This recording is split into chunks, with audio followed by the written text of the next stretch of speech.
What if, kaya ka naman talaga hindi makamove on? Kasi, deep inside, umaasa ka pa sa kanya eh.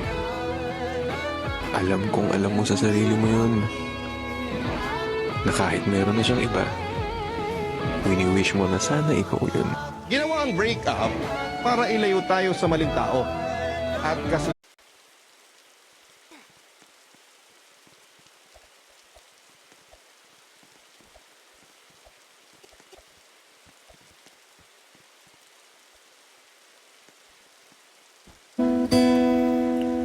O kay tagal din kita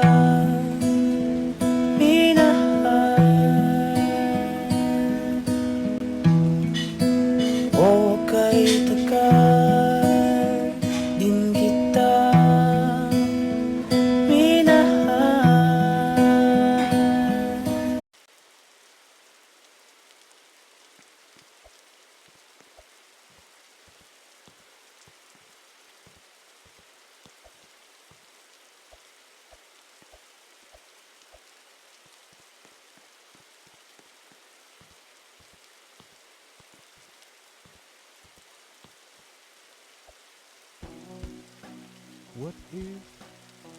What if ilang oras na siyang hindi nagre-reply sa'yo?